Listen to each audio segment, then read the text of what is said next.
kita hadapi hidup ini. Ya, berani hadapi. Dari sini kita belajar, bukan main, luar biasa. Spirit, ya sering Pak, papa saya sering ngomong, tapi dalam bahasa Mandarin, dia bilang, renjong, sepujong. Orang boleh miskin, tapi jangan miskin mental. Manusia boleh kantong kosong, tapi jangan mental yang kosong.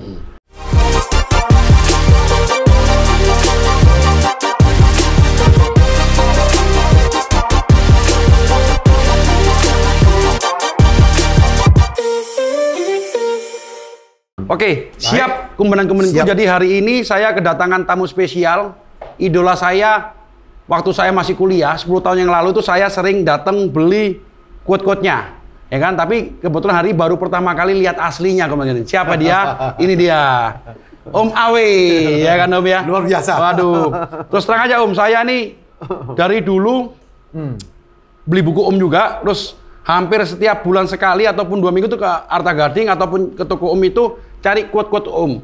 Dan dulu kantor saya jelek, itu satu ruangan saya itu isinya quote Om semua. Sunsu semua. Gitu loh. Jadi Om, terpengaruh motivasi. Iya, motivasi. Karena motivasi itu kalau saya baca, apalagi nanti satu yang akan saya copot di ruangan saya itu umurnya udah kurang lebih 8 tahun. Jadi kemanapun itu saya pindah-pindah terus. Nanti Om boleh ceritain Om ya. Saya tapi sebelum itu saya mau ngulik-ngulik Om. Ya, silakan. Om mulainya gimana sih awalnya kok bisa jadi motivator dulu, misalnya lahirnya di mana, terus perjalanan hidup Om secara singkat aja Om. Baik. Kan saya kalau nggak salah saya pernah lihat di Taiwan dulunya sebelumnya. Awalnya gimana sih ceritanya Om? Ya. Oke. Jadi saya happy bisa hadir dalam suasana yang sangat akrab seperti ini. Saya akan sharing dulu ya. Jadi saya bersyukur pada Tuhan pernah hidup miskin. Oh pernah Om ya? Miskin melarat. Tinggal di sebuah rumah setengah tembok, setengah gedek bambu. Satu kamar isi 5 orang. Kondisi itu seingat saya pada tahun 1965, belum lahir. Belum lahir, saya 77 lahir. Tahun 65 itu sekolah di mana sekolah Mandarin ditutup. Sejak itu saya tidak bisa sekolah lagi. Umur saya 11 tahun. Kakak saya 12 tahun, adik saya 7 tahun. Jadi berhenti. Karena orang tua tidak mampu menyekolahkan anak-anaknya. Dari situ saya mulai membantu orang tua jualan kue. Pisang goreng, pohon goreng, kue koya. Karena mama saya jualan di kantin sekolah di mana saya sekolah. Karena sekolah ditutup, orang tua berhenti. Maka jualan. Itu di kota apa Om? Kota Malang. Malang ya? Oh, asli Malang berarti ya? Asli Malang. Maka dari situlah mulai berhenti, ya udah nggak bisa lanjutkan. Teman-teman saya pindah sekolah karena orang tuanya punya uang. Nah sejak itu saya udah masuk ke Universitas Masyarakat, Fakultas Penderitaan. Nggak kira penderitaan apa? Penderitaan. Dari umur 11 tahun itu. Iya. Dari sana saya bersyukur ketemu orang tua yang luar biasa, terutama mama saya. Belum pernah di depan anak-anaknya itu mengeluh. Aduh nak, hidup susah. Belum pernah. Dia ucapannya selalu bilang, kita hadapi hidup ini. Ya, berani hadapi. Dari sini kita belajar, bukan main, luar biasa. Spirit, ya sering Pak, papa saya sering ngomong, tapi dalam bahasa Mandarin, dia bilang, renjong, sepujong. Orang boleh miskin, tapi jangan miskin mental. Kata-kata itu membuat saya sampai detik ini ingat kata-kata itu. Anda boleh miskin, ya, tapi jangan mentalnya. Mental. Ya. Iya. Dan pernah suatu hari ya, jam 2, jam 3 malam mama saya itu tiap hari bangun bikin kue. Geduk lindri lah, apapun. Nanti jam 5, jam 6 itu orang tukang rombong, tukang gerobak datang ambil barang. Dijual, sore besok balik datang. Ini suatu hari pas numbuk singkong. Jus. Nah saya kepingin pipis ngelewati, beliau lagi numbuk. Mah dibantu mah, dia jawab nggak usah, kamu tidur aja lagi. Mah dibantu mah, tidur aja lagi. Suruh anaknya tidur. Setelah makin dewasa dan tua, membayangkan masa lalu, orang tua lagi numbuk singkong, dibantu malah suruh tidur. Saya baru merasakan betapa besar kasih mama kepada anaknya. Nah, tepuk tangan. Dari sini kita belajar, manusia boleh kantong kosong, tapi jangan mental yang kosong. Kalau mental kosong, kantong akan kosong. Nah, setiap hari kehidupan saya seperti itu. setahun, 2 tahun, 3 tahun, tarik aja. 11 tahun kemudian. Ya, 11 tahun kemudian tahun langsung. 76. Ya, 76. Saya belum lahir. Belum lahir. 77. Ya, saya umur 22. Saya berangkat ke Jakarta, roba nasib. Koko saya udah datang. Kakak saya di Jakarta datang kirim surat. Andri, datang orang Jakarta roba nasib. Berangkatlah. Naik apa tuh? Naik bis malam. Waduh. 22 jam. Mama saya naik ke atas bis, nganter ini loh, kue dalam perjalanan, ini kopi 1 botol, ini 2 baju, Mama jahit sendiri. Dan ingat Andri, jangan takut ngadep ke depan. Berani dan jujur. Sambil ngomong sambil nangis tuh. Saya nggak tahan. Tahan tetap. Maksud tahan. Nggak boleh nangis. Setelah jam berangkat, beliau turun, baru di nangis. jalan. Nangis. Nangis di bis. Nangis, lihat surat kakak saya. Roba nasib. Roba pakai apa? Sekolah kelas 6 SD nggak lulus, maka gelar saya Andri Wongso SDTT. Sekolah dasar tidak tamat. Cuman terakhir setelah berjuang ditambah lagi kodenya TBS, tapi bisa sukses.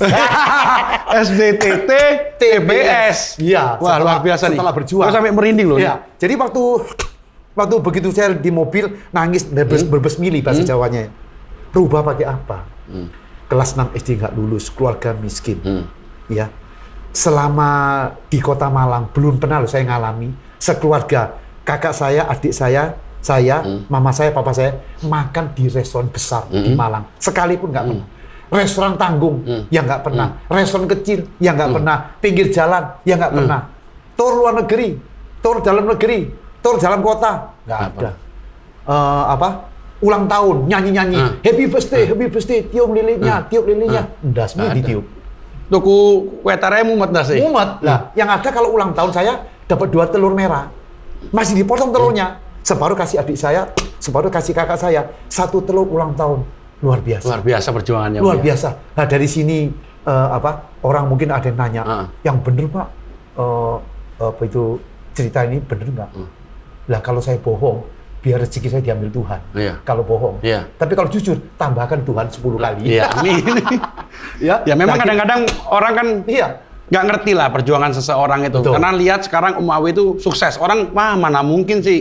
Saya juga sama. Mana mungkin sih Basuki. Ya kan, nggak mungkin kan. Tapi itu terbaik lagi ke orang yang menilai. Dan kita memang ngomong apa adanya. Apa adanya. Jadi setelah sampai Jakarta, Jakarta kerja sebagai salesman. Sales apa tuh? Sabun. Sabun di kota di Cawang. Jadi keluar kota ke door to door. Enggak, pakai mobil. Pakai mobil keliling. Salesman. Muter terus 2 tahun kemudian tahun 78. Saya 2 tahun. 2 tahun. Saya umur 2 tahun. 2 tahun. Iya, 7 tahun. Punya mimpi saya menjadi bintang film.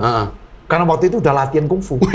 Zaman Bruce Lee. Latihan di mana itu? Di Malang udah latihan. Udah latihan. Jadi punya bayangan kepengen jadi bintang film. Maka dengan mendadak itu berani keluar. Setelah bayangi ngayal akan jadi bintang film Indonesia, film kungfu. Setelah keluar, saya kira seminggu jadi bintang film, 2 minggu, 3 minggu lah. Ini sebulan, 2 bulan, 3 bulan, nggak ada bintang film. Yang ada bintang 7.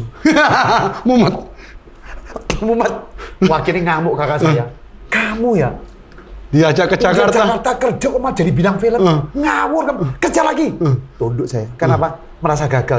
Tunduk, kerja di mana? Di pasar Kenari Jakarta sebagai pelayan toko, melayani kabel-kabel listrik. Nggak bisa masuk ke dalam toko, hanya di luar toko melayani orang lain. Nah, di situ mulai belajar. Hari pertama begitu melayani kabel-kabel listrik yang gede-gede, orang itu toko di pasar Kenari kecil-kecil. Mereka merhatikan siapa anak muda hari ini kerja, bodinya bagus, mukanya cakep. Widih, makanya anaknya tadi ganteng-ganteng semua ya. Pintu bergaul, saya ini anak gaul, cepat sekali. Begitu mereka tahu saya bisa gaul dan bisa kungfu, buka perguruan, kecil-kecilan. Serius tuh? Lama-lama perguruan gede. Pertama dikasih uang yuran, agak gengsi. Lama-lama sambil aja. Untuk hidup ya? Itu berapa orang yang daftar pertama kali itu? Udah, ya mungkin puluhan. Lumayan ya? Nah, setelah dari situ, bisa menghidupi. Bisa menghidupi saya, bahkan uang iuran tadi lebih besar daripada saya kerja sebagai pelayan toko. Otaknya yang tadi main film muncul lagi. Aku mau jadi bintang film. Bukan bintang film Indonesia. Maunya lebih tinggi lagi. Bintang film Indonesia. Bintang film luar negeri. Wah, tancap yang paling tinggi. Diyakini saya mau berhenti, lalu uangnya dari ngajar kungfu, lalu saya pastikan ketemu bos. Bos, saya mohon maaf bos, harus berhenti bulan depan. Oh nggak bisa. Aku seneng kamu kerjanya bagus. Mulai bulan depan kamu nggak usah angkat barang. Naik ke dalam toko. Ngelain dalam toko. Sorry bos, harus berhenti bos. Pindah kemana? Sama aja. Di sana sih cuma namanya kerja. Mau pindah kemana? Mau main film di Hong Kong. Ketawain dong. Hong Kong, miring loh. Kita nggak bisa ngomong, nggak punya apa-apa. Sorry sorry. Berhenti. Begitu berhenti, saya nggak latihan fisik selama 2 minggu, bentuk body. Begitu bodinya udah jadi, foto studio. 8 foto. Wih, mantep banget. Begitu diterima lamaran, dalam 2 minggu, surat balasan datang. Itu dijawab. Setelah melihat suratmu yang begitu antusias ingin menjadi seorang bintang film Hong Kong, dan setelah melihat 8 foto actionmu, maka aku pastikan kamu aku terima sebagai bintang film. Wih, di Hong Kong? Di Hong Kong, main film di Taiwan. Waduh, sangat luar biasa bangganya. Dan saya termasuk satu-satunya orang Indonesia yang melamar diterima di Hong Kong. Padahal tuh banyak ngelamar padahal. Ya nggak tahu, yang pokoknya pasti pokoknya pasti orang Indonesia lah. Yang diterima saya. Tukang pelarian bisa diterima di situ. Diterima. Waduh. Tapi waktu itu yakin nggak diterima? Super yakin. Catat itu. Sangat yakin Pak, saya akan jadi bintang film. Tapi mengalami banyak benturan. Karena waktu diterima, saya happy tuh. Saya kumpulin murid-murid. Teman-teman, ada sebuah pengumuman penting. Wah, mereka dengerin semua. Mulai bulan depan kalian nggak usah bayar iuran lagi. Loh kenapa guru? Soalnya gurumu bulan depan mau berangkat ke Taiwan main film. Wah happy semua. Nggak bayar iuran, gurunya mau main film di Hong Kong. Mereka suka bikin pesta makan. Pesta. Setelah pesta makan, bos bilang 2 minggu siapkan tiket, bikin paspor, berangkat ke Taiwan. Nanti saya telepon. Nungguin saya. 2 minggu nungguin di kamar kos itu. Kan saya kos di Mangga Besar. Tunggu nggak ada kabar. Begitu telepon bunyi, kering, saya angkat. Indonesia, bukan Taiwan. Kalau Taiwan kan, ini Taiwan. Halo. Seminggu, sebulan. Tahu surat datang. Surat tebel sama koran. Melihat cuaca Taiwan yang buruk, hujan banjir di mana-mana, maka film ditunda dalam waktu yang tidak ditentukan. Waduh, stres Stres, duit nggak masuk, udah setor iuran. Bayangkan, setiap hari saya nggak bisa leyan. Leyan apa? Leyan tuh tiduran. Nggak bisa leyan, santai ya. Langsung lompat, push up, keluar keringet, latihan keluar keringet, lihat kaca, ngomong sedikit gila. Andri, kamu ganteng, kamu cakep, bodimu bagus, kamu akan jadi bintang film. Pasti. Karena gila udah, tapi yang sadar. Gila yang sadar. Bayangkan selama sebulan 2 bulan. Tahan saya, tahan tiap hari makan mie tek-tek, gado-gado, super mie tek-tek, gado sumi, tahan. Lah kalau nggak tahan mau bagaimana? Kalau nggak tahan apapun dikumpulkan murid-muridnya, murid-murid yang tercinta, ada semua pengumuman penting, mulai bulan depan bayar iuran lagi. Isin om, tidak saya ucapkan, tahan. 3 bulan kemudian, akhirnya berangkat ke Taiwan ya? Ke Taiwan. Ini ya, Kobas, sebuah energi bahwa setiap manusia ini, kalau ngomong sekarang loh, setiap manusia harus punya passion tadi loh, punya tekad yang kuat. Ya kalau saya lihat memang, karena mencintai jadi yakin. Itu keluar banget dan tiap hari kayak ngaca itu. Itu autosugesti. Saya pasti jadi bintang. Tulis ngomong, kuat energinya. 3 bulan berturut-turut ya? 3 bulan berturut. Jadi boleh ditiru. Itu memang ada ilmunya kata Om. Jadi kalau tiap pagi bangun tidur harus lihat Basuki sukses. Benar Om ya? Betul. Dan saya selama 3 bulan begitu berangkat, pertama kali naik pesawat terbang. Itu belum pernah naik pesawat? Yang belum pernah. Keluar kota aja belum pernah jalan-jalan? Iya. Pertama naik pesawat terbang, pertama ke luar negeri, pertama main film. Tapi memang udah bisa Mandarin waktu itu ya? Udah. Karena sekolahnya Mandarin ya? Ya cuma kelas 6 SD nggak lulus. Tapi berani ya? Nekat. Nekat itu siap. Terus sampai sana Om? Main film 3 tahun kontrak, ya habis itu pulang. Lah waktu pulang, orang banyak nanya, Dri, you kan jadi bintang film, kan nggak ada jadi bintang film utama, gagal dong. Oh dia ada ngomong gitu? Dalam hati saya, urusanmu. Saya ini punya mimpi jadi bintang film. Dari nol, mimpiku jadi bintang film. Sudah tercapai. Mau jadi pemeran apapun, udah tercapai. Kalau nanti. Iya. Jadi buat saya, itu hak setiap orang melihat kita. Iya. Terserah. Iya. Tapi buat saya, sukses. Iya. Sukses dari nol, bisa jadi bintang film. Lalu saya mikir, suatu hari, jika saya menemukan bisnis yang cocok dengan saya, dan dengan spirit ngelamar sampai jadi bintang, itu tak pakai untuk kerja, saya akan jadi orang. Itu semangat tadi. Waktu itu balik lagi semangat nomor 2 itu ya? Iya, maka begitu balik ke Indonesia, mulailah jualan alat kungfu dan macam-macam. Nah, perkembangan terakhir kok bisa tiba-tiba ke punya mimpi. Mimpi, nah, mimpi lagi. Mimpinya gini. Temen kos saya nyontek kata-kata motivasi di buku harian saya. Oke. Buku harian itu akan banyak motivasi. Oh, jadi Om dulu selama perjalanan hidupnya itu ada punya buku yang isinya motivasi. Itu dicontek sama temen kos Om. Terus waktu saya balik mandi, loh kok dia nyontek? Langsung muncul ide. Kalau dia nyontek pasti penting kata-kata itu. Kalau dia penting, orang lain juga penting. Lah kalau saya tak bikin kartu ucapan, kan aku bisa cuan. Lo mikir, bikin apa itu? Bikin kartu ucapan penyelip buku. Lah kalau aku bisa jual 100.000, 10 juta, sejuta sebulan. Zaman itu orang kan baca buku semua Om ya. Zaman gitu. Itu cuma ide simple itu ya. Simple. Lalu nggak bisa jadi peluang. Nggak punya modal. Ngajar spesial privat kungfu. Muridnya banyak. Mulai. Saya mulai dari satu motor keliling. Jadi kartu keliling ke toko, tolak, bangkit, tolak.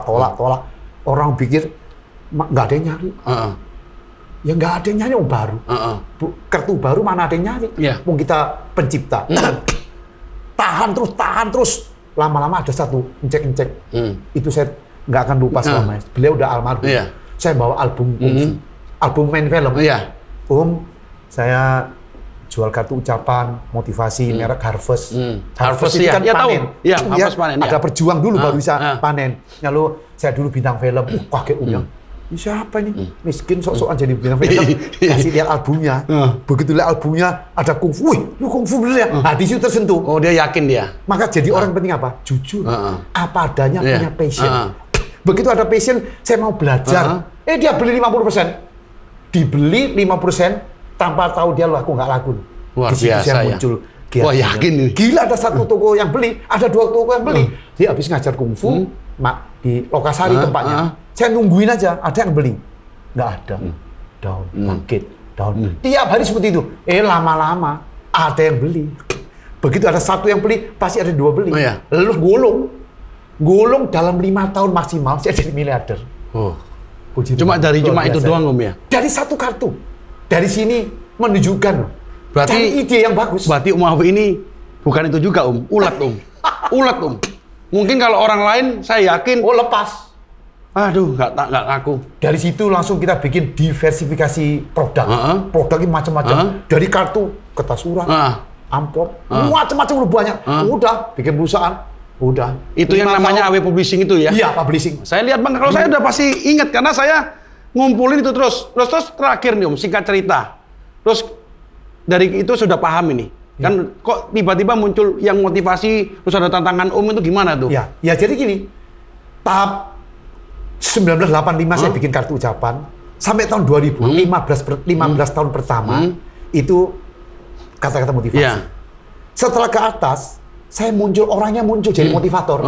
Jadi bukannya tulisan, tapi orang yang muncul. Kayak saya sekarang lah, Raja Eti saya muncul nih. Mirip-mirip Om ya? Persis. Saya muncul orangnya. Nah, pada tahun 98 waktu Pak Harto jatuh, itu banyak perusahaan yang hambruk, butuh motivasi. Jadi saya pertama melayani profesional loh. Saya masih ingat nggak salah waktu itu 3 juta. Tahun 1997 yang ngundang saya Bina Nusantara. Waktu itu masih STEMIC, belum BINUS loh. Saya diundang situ.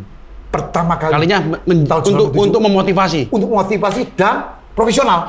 Wah, dari 1, 2, meledak udah sampai disebut motivator number 1 karena mengalami miskin, mengalami berjuang, mengalami gagal sampai jadi orang. Sampai ulet juga 5 tahun cuma jual itu sampai motivasinya sampai dicari orang.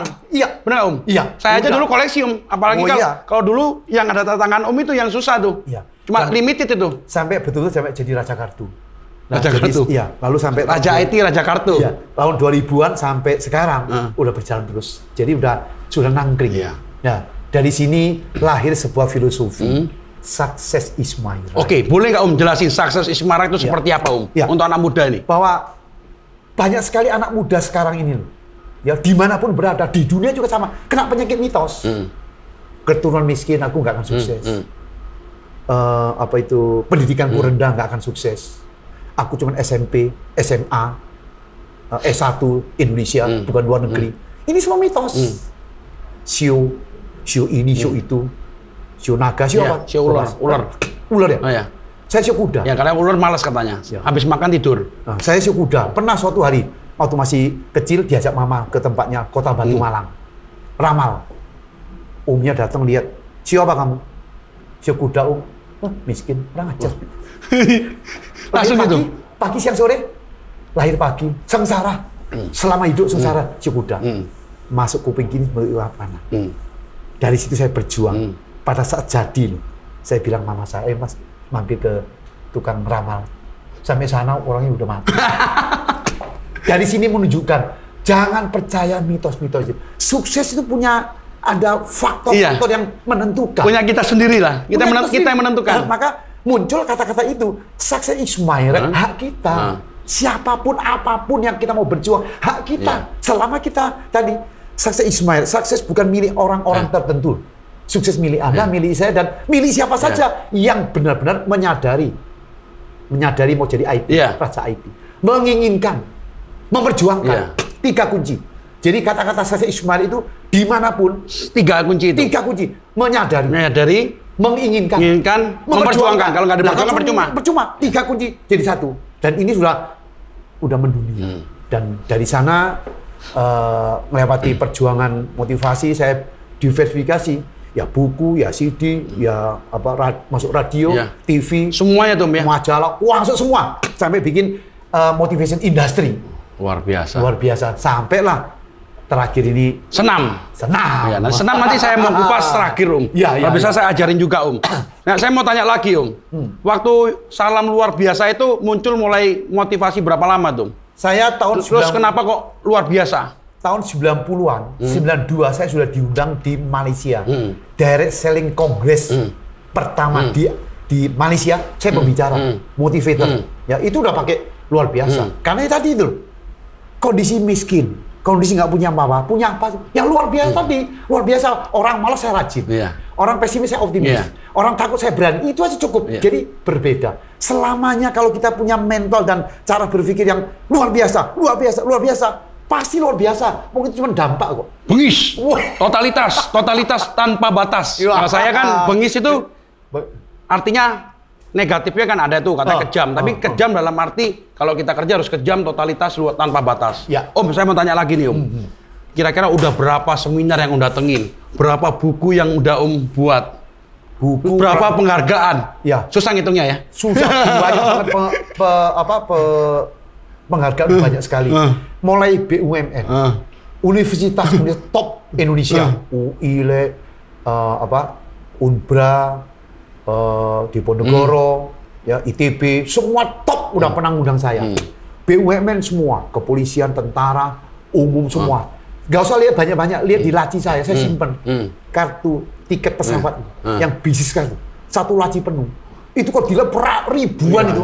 Dari situ menyatakan jutaan orang udah terpengaruh oleh motivasi seperti ini. Maka saya merasa merasa bahwa ilmu ini nggak boleh disimpan. Sampai muncul ide bikin sekarang ini, ya. Mau berbagi sama anak yang muda. Iya, sampai muncul Awe itu kan saya pikir sayang ilmunya Indonesia ini butuh diceples lah. Iya. Dimotivasi. Apalagi anak milenial sekarang. Anak milenial kalau nggak diceples nggak bisa. Anak saya kalau nonton YouTube, tak ombenin terus. Iya. Harus cari yang YouTube yang memotivasi. Iya. Nah, maka dari sini muncul sampai Awe itu kenapa? Supaya melestarikan spirit yang sudah ada. Jualkan terus, ya. Dengan dengan adanya perkembangan motivator seperti ini, udah nangkling. Ya, motivator online sekarang. Motivator online. Ya. Iya. Terus anak-anak yang datang ini ada yang mewakili nggak jadi enggak, karena tapi di bisnisnya aja ya. Motivasi ini susah karena bukan profesi yang ditiru. Saya paham. Bukan. Saya paham. Makanya kan tercipta dan dicipta inilah. Ini dicipta dan tercipta. Saya ini tercipta. Motivator yang tercipta karena keadaan dan jadi. Paham. Sekarang butuh dipoles melalui dicitra, dibentuk supaya lebih langgeng. Karena kalau motivator itu tidak bisa diwariskan. Seperti papa saya kan notaris, tidak bisa diwariskan ke anaknya. Tapi bisnisnya juga tidak bisa kalau notaris, Itu profesional susah, Kalau Iman motivator nggak bisa diwariskan karena masing-masing punya kelebihan masing-masing Tapi bisnisnya anak yang ngurus. Karena udah besar, udah enak, anaknya udah tinggal lanjutin aja. Betul. Terus ternyata memang Om Awe ini harus memotivasi anak-anak muda sekarang yang loyo, Karena banyak banget sekarang anak-anak muda ini patah semangat, cuma nerima nasib aja. Tapi mungkin dengan kehadiran Om Awe, itu memberikan warna baru, bahwa orang tua yang harusnya pensiun masih aja harus memberikan motivasi, Om. Itu yang saya salut, dan memang nggak salah, Om, idola saya, Om. Oke, yang terakhir 2 pertanyaan saya yang selalu saya tanyakan, Om. Sampai hari ini siapa sih yang menginspirasi Om Awe sampai jadi motivator nomor 1? Yang paling menginspirasi, Om? 2 orang. Satu mama saya. Termasuk orang tua papa saya, 1. Kedua, Bruce Lee. Bruce Lee ya? Bruce Lee. Makanya wajahnya mirip Bruce Lee ya? Bruce Lee seorang yang nothing, tapi punya inspirasi besar banget untuk merubah dunia. Dan dia pede banget. Bukan pede yang buta loh. Pede banget memang. Pede terhadap dirinya bahwa saya akan mengembangkan dirinya. Waduh, saya terpengaruh dengan kata-kata dia. Cita-citaku, dia bilang gitu. Aku Bruce Lee akan menjadi bintang superstar pertama di dunia. Dengan bayar termahal di dunia, dan aku akan dengan kungfu menggemparkan dunia. Terjadi semua. Jadi benar. 5 film cukup. Dari sini itu contoh loh, bahwa setiap manusia, apalagi anak-anak muda, harus punya mimpi, punya hayalan, punya lamunan yang mimpi, cita-cita, harapan. Ini harus punya. Jangan sampai getas. Maka buat saya sekarang ini, para milenials pinter, cerdas, baik, rajin, biasa. Itu harusnya seperti itu. Mentalnya juga harus tumbuh tadi. Harus itu. Kalau itu nggak punya berarti miskin. Maka itu yang kita bakar supaya standarisasi bahwa anak Indonesia ini harus seperti itu. Pinter, baik, cerdas, kreatif, punya motivasi, mau belajar, tanggung jawab, rajin. Wah, ini harusnya seperti itu. Nah, ini untuk itu mari kita sama-sama yuk bakar berkolaborasi. Saya jalan saya ikut membantu Indonesia supaya segera, kalau enggak ya ketinggalan zaman. Waduh, luar negeri orang ngurus yang aneh-aneh, kita ribut, yang geng motor ribut, nggak perlu lagi. Ini harus kalau saya lihat Bruce itu memang waktu di film Ip Man itu kan dia memang tekad mau ke Amerika, padahal gurunya dia aja nggak mau tuh. Itu saya lihat banget di Ip Man nomor berapa, 3 kalau nggak salah, dia mau ke Amerika tuh loh. Ya kan? Oke, yang terakhir kali Om. Boleh nggak kasih motivasi singkat buat adik-adik semuanya? Om misalkan memberikan motivasi nih. Ayo adik-adik semua mengajak lah Om. Silakan di sini Om. Kehidupan selalu berubah. Hanya kita yang punya sikap mental dan selalu berbenah diri secara terus-menerus baru bisa tetap eksis dan sukses meraih kehidupan di masa depan. Salam luar biasa. Oke, kemarin hari ini udah cukup. Ternyata kisahnya luar biasa. Semoga bisa menginspirasi. Doakan kemarin selalu sehat, sukses, bahagia, dan banyak rezekinya. Salam Bengis, salam totalitas luar biasa.